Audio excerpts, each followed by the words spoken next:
भाजप नेते आणि अमरावतीच्या माजी खासदार नवनीत राणा यांच्या अमरावतीच्या शंकरनगर निवासाने गणपती बाप्पाचं थाटात वाजत गाजत आगमन झालं। लाडक्या गणपती बाप्पाची यावेळी नवनीत राणा यांनी पूजा अर्चना आरती करत एकच जल्लोष केला।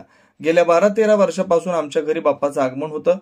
घरात अतिशय आनंदाचं उत्साहाचं वातावरण असतं। गणपती बाप्पा सगळ्यांचा सुख समाधान ठेवेल, विघ्न दूर करेल, तर केंद्र व राज्य सरकार शेतकऱ्यांच्या पाठीशी आहे, त्यामुळे शेतकऱ्याला सरकार मदत करेल अशी ग्वाही नवनीत राणा यांनी यावेळी दिली।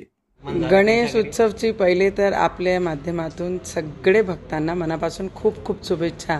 गणराय सगळ्यांच्या जीवनामध्ये जेवढे विघ्न आहेत सगळे हरतील एवढीच गणेश रायांच्या चरणी मी प्रार्थना करते आणि आपल्या सगळ्यांना गणेश उत्सवची खूप खूप शुभेच्छा।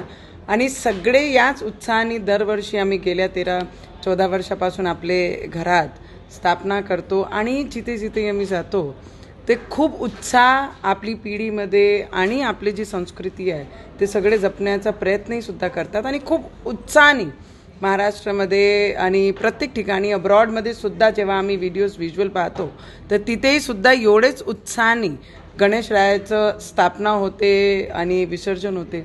मला वाटते की गणेशरायावर सगळ्यांचा एवढाच बिलीव आहे की सगळ्यांचे विघ्न हरतील आणि सगळ्यांना सुख समृद्धी ठेवतील। राज्यातला शेतकरी संकटात आहे, गायापुढे काय साखर असणार? मला वाटते की शेतकऱ्यांचे हिताकरिता, शेतकऱ्यांचे भविष्याकरिता आमची सरकार जे मेजॉरिटी आम्ही करू शकतो, कारण केंद्राकडनं आणि राज्याकडनं ते प्रत्येक गोष्टी करण्याचा पूर्ण आमचे मुख्यमंत्री आणि आमचे PM साहेब ते पूर्ण पाठपुरावा करत। तर मला वाटते की शेतकऱ्यांसोबत शेतकऱ्यांच्या हितासाठी ही सरकार नेहमी उभी आहे।